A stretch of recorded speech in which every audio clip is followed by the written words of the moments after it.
नमस्कार मंडळी, कुकिंग मराठी तडका या यूट्यूब चॅनलमध्ये आपले सर्वांचे परत एकदा खूप खूप स्वागत आहे।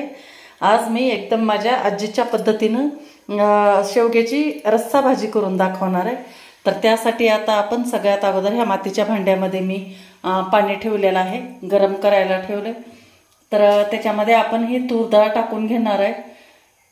तर आपण अगोदर एक ग्लास पाणी ठेवले, याला छान आता उकळी येऊ देऊ आपण। तर आपलं पाणी गरम होतंय तोपर्यंत आपण बाकीची तयारी करून घेऊ। डाळ शिजण्यासाठी आपण हे झाकण ठेवले आणि पाणी गरम करून घ्यायचं। तर हे आपण अर्धी वाटी तूर डाळ घेतलेली आहे। तर हिला आपण छान 2 पाण्याने स्वच्छ धुवून घेणार आहे। तर हे आपण डाळ धुवून घेतली, आता पाण्याला पण उकळी आलेली आहे। तर छान उकळी आली, आता याच्यामध्ये आपण डाळ टाकून द्यायची आणि गॅस एकदम आपल्याला कमी करायचा, एकदम मंद, आणि याला आपण झाकून शिजवणार आहे। आता याच्यामध्ये थोडीशी आपण हळद टाकू आणि छान मिक्स करून घ्यायचं आणि गॅस करून द्यायचा एकदम कमी आणि झाकण ठेवायचं। आपले 10 ते 15 मिनिटांमध्ये आपली तूर डाळ एकदम छान शिजते। आपल्याला एकदम लोण्यासारखी मूग शिजवायची नाही, थोडीशी डाळ असलेली असं ठेवायची आहे। तर आपली 15 मिनिटांमध्ये डाळ शिजून होईल, तोपर्यंत आपण बाकीची तयारी करून घेऊ। तर ह्या आपल्या आहेत 4 शेवग्याच्या शेंगा घेतलेल्या आहेत मी, अशा मधून लांब होत्या त्याच्यामुळे आपण कट करून घेतलेत। जास्तही बारीक घ्यायच्या नाहीत आणि जास्तही मोठ्या घ्यायच्या नाहीत, थोड्याशा अशा मध्यम ह्याच्याच घ्यायच्या आहेत। तर आपण ह्याचे आता तुकडे करून घेणार आहे।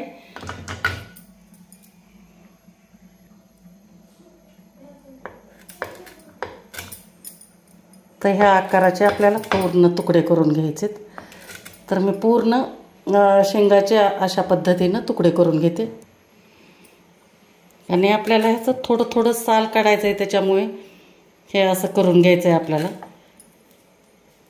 हे असं साल काढून घ्यायचं आहे, जे की आपण असं चिरल्यानंतर थोडंसं असं ठेवायचं आहे।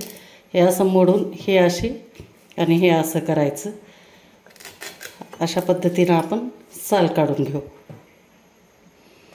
आणि आता थोडी थोडी राहिलेली आहे, तर थोडंसं आपल्याला काढायचं आहे, पूर्ण पण काढायचे नाही, थोडं ठेवायचं आहे, म्हणजे त्याच्यामुळे आपली शेवग्याची शेंग तुटत नाही। पूर्ण जर काढलं तर पूर्ण हे होऊन जातं, म्हणजे खाता येत नाही, पूर्ण शिजली जाते, मग असे अखंड राहत नाही। त्यामुळे थोडंसं ठेवायचं आहे साल, आणि सालच काढलं नाही तर थोडंसं उगीर वास येतो, त्याच्यामुळे साल काढायचा। आणि जो आपण मसाला रस्सा करणार आहे तो ह्याच्यामध्ये गेल्यानंतर छान शेवग्याच्या शेंगाला चव येते। त्यामुळे आता आपण हे अशा पद्धतीनं थोडी थोडी काढून घ्यायची आणि थोडी थोडी ठेवायची। तर मी सगळ्या शेंगा आता काढून घेते याचं साल। तर बघा, हे अशा पद्धतीनं आपण, तुम्हाला दिसतच असेल, हे अशा पद्धतीनं आपण काढून घेतलेलं आहे। याचं दोऱ्या जे असतात ते काढून घेतलेले आहेत आणि हे इतकं याचं निघालेलं आहे। तर हा आता लगेच आपण कचरा पण उचलून टाकू, कारण नंतर ओटा आवरायचा म्हणजे भयंकर त्रास होतो, त्याच्यामुळे आणि कंटाळा पण भरपूर येतो। त्यामुळे लगेचच्या लगेचच आवरून घेतलेलं कधीही चांगलं। आता हे धुवून घ्यायच्या, छान खळखळ पाण्याने धुवून घ्यायच्यात आपल्याला शेंगा।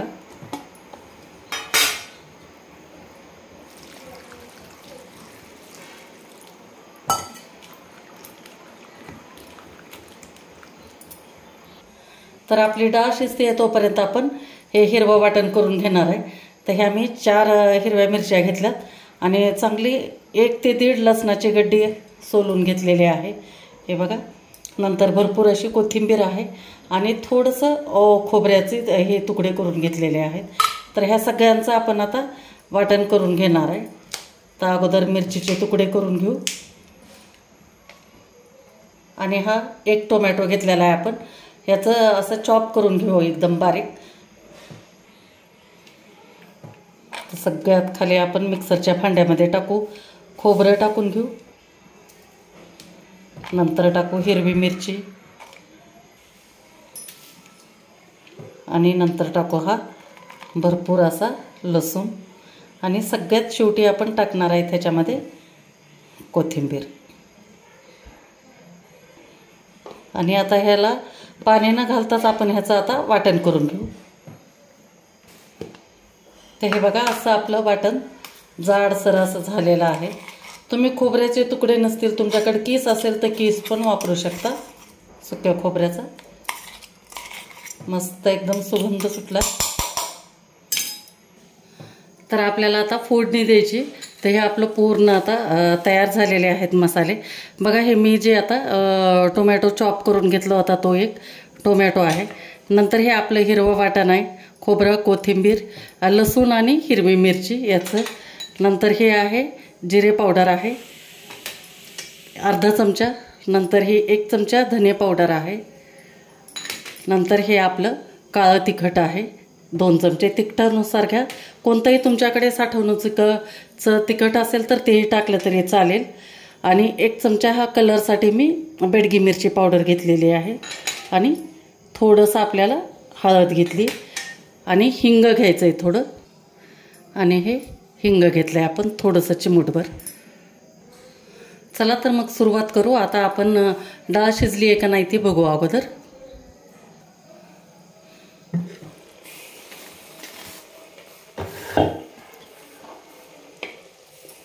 तर बघा छान आपली डाळ शिजवून तयार झालेली आहे. हे असं थोडीशी डाळ राहिलेली छान होते. आणखी आता आपल्याला फोडणी देईपर्यंत आणखी ही शिजणारच आहे.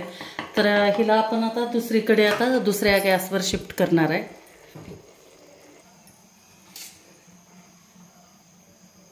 तर तेल टाकून घेऊ आपण.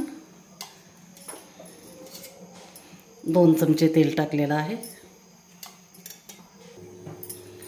तर तेल छान कडकडीत गरम झाल्यानंतर आपल्याला गॅस स्लो करायचा आहे. आणि आपण टाकणार आहे याच्यामध्ये मोहरी टाकणार आहे. मोहरी छान फुलू द्यायची. मोहरी फुलल्यानंतर आपण याच्यात टाकू जिरे. यानंतर टाकणार आहे हिंग. आणि लगेच त्याच्यामध्ये आपण टाकून घेणार आहे हे जे वाटण आपण केलं होतं ते टाकून घेऊ. हिरवं वाटण.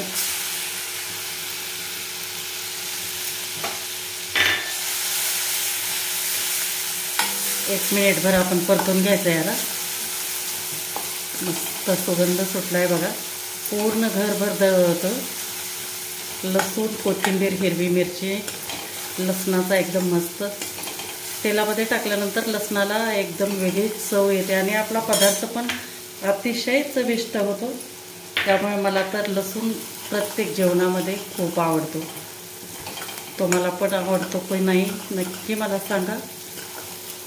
तर हे अशा पद्धतीनं आपण 1 मिनिटभर परतून घेतल्यानंतर याच्यामध्ये लगेच आपण टाकणार आहेत जे आपण मसाले घेतलेले होते ते टाकू. आता हे हळद टाकू आपण.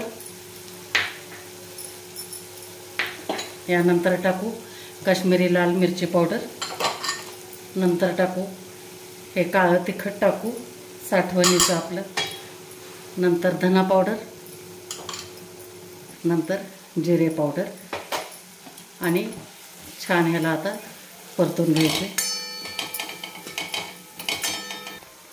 आपले मसाले एकदम असे खरपूस भाजून झाल्यानंतर आपण ह्याच्यामध्ये टाकून घेणार आहे हा टोमॅटो आपण बारीक चॉप करून घेतलेला आहे तो टाकून घेऊ.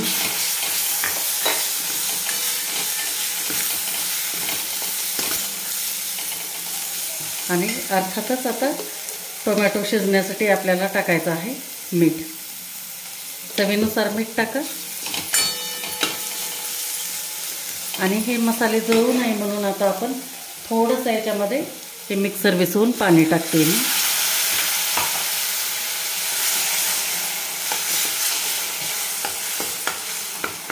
आणि चांगलं 2 ते 3 मिनिट आपण याला शिजू देणार आहे. मंद गॅसवर झाकण ठेवायचं आहे आपल्याला. तर 2 मिनिट झालेलं आहे. बघा किती छान एकदम मसाले आपलं मस्त एकदम शिजून तयार झालेले आहे का नाही. काही वाटण नाही, काही नाही, काही नाही. बिना वाटणाचं किंवा काही दुसरे काही जास्तीचे मसाले घालत बसण्यापेक्षा हे अशा पद्धतीने तुम्ही करून बघा. खूप छान आणि सोपी अशी हे आहे पद्धत. तर आता या वेळेला आपण याच्यामध्ये टाकणार आहे शेवग्याची शेंग, जी की आपण पाण्यामध्ये स्वच्छ धुवून घेतली होती. आणि हिला छान परतून घ्यायचं आहे आपल्याला. तुम्ही अशी जरी आता थोडा वेळ याला शिजू दिलं तिखट मिठामध्ये आणि या मसाल्यामध्ये, तर सुक्की पण या वेळेला तुम्ही खाऊ शकता. किंवा मग आता मला भाकरीसोबत चुरून खायची आहे, त्याच्यामुळे मी रस्सा करणार आहे. तर आता हे छान मिक्स करून घेतल्यानंतर आपण याच्यावर एक प्लेट ठेवून देऊ. आणि याच्यावरती आता थोडंसं आपण पाणी टाकून द्यायचं आहे रस्सा करण्यासाठी गरम. आणि नंतर हे गरम पाणी झाल्यानंतर आपण शेंगामध्ये टाकणार आहे. तर आता पाणी छान गरम झालेलं आहे. तर आपण बघू. तर याच्यामध्ये हे गरम पाणी टाकून द्यायचं. रश्श्यासाठी आपल्याला हे वापरायचं. तर आता याच्यामध्ये आणखी मला पाणी वाढवायचं आहे, कारण मी याच्यामध्ये टाकणार आहे डाळ टाकणार आहे. त्याच्यामुळे गरम पाणी आणखी आपण टाकायचं आहे.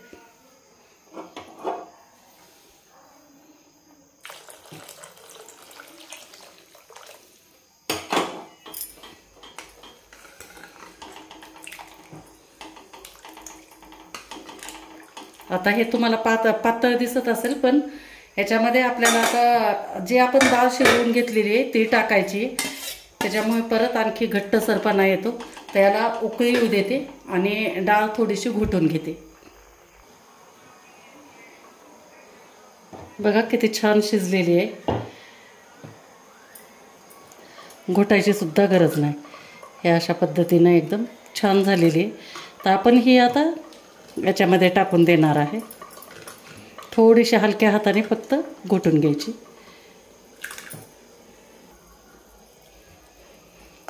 तर इकडे आपलं शेंगाला पण छान, आता हे आपण टाकलेलं होतं ह्या पाण्याला पण छान उकळी आली.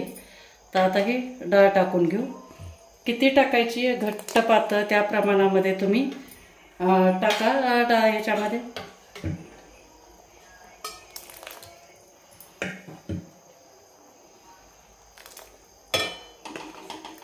हे बघा.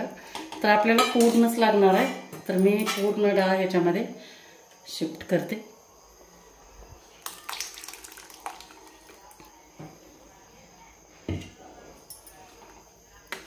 आणि आपल्याला एकदम गॅस मंद करायचा आहे आणि परत 5 ते 7 मिनिट आपल्याला शिजवून घ्यायचे. मीठ बघते अगोदर. मस्त झालेली आहे. थोडंसं मीठ कमी, थोडंसं मीठ टाकते. आणि आपल्याला 5 ते 6 मिनिट म्हणजे जोपर्यंत आपली शेंग शिजत नाही तोपर्यंत आपल्याला शिजवून घ्यायचं आहे. आता हे 4 व्यक्तीसाठी केलेलं आहे. मस्त भाकरी करून खाणार आहेत आम्ही. तर आता याला गॅस मंद करू आणि झाकून शिजवू देऊ. तर 5-6 मिनिट झालेला आहे. गॅस बंद केला आहे. तर बघा छान आपली एकदम शेवग्याची शेंग भाजी एकदम मस्त अशी तयार झालेली आहे. अशी चुरून खायला एकदम छान. भाकरी पोळी किंवा भात तुम्ही कशासोबत पण खाऊ शकता. आहे की नाही. एकदम भन्नाट, एकदम सोपी आणि कमी साहित्यामध्ये अशी ही आपली शेवग्याची रस्सा भाजी. तर एका प्लेटमध्ये तुम्हाला काढून दाखवते. तुम्हाला या स्टेजला जर हा आवडत असेल तर याच्यामध्ये थोडंसं 2 ते 3 चमचे शेंगदाण्याचं कूट पण टाकू शकता. पाशीचं छान लागते, त्याच्यामुळे मी खोबरं आहे, नंतर आपली तुरीची डाळ आहे, त्याच्यामुळे मी टाकलेलं नाही. आवडत असेल तर तुम्ही नक्कीच टाका. तर मंडळी, कशी वाटली तुम्हाला माझी ही सोपी आणि साधी अशी आपल्या पारंपरिक पद्धतीने केलेली शेवग्याची शेंग रस्सा भाजी? नक्की मला कमेंट करून सांगा. या व्हिडिओला जास्तीत जास्त शेअर करा. आणि तुम्ही चॅनलला आणखी पण जर सबस्क्राईब केलं नसेल तर प्लीज सबस्क्राईब करा. थँक्यू.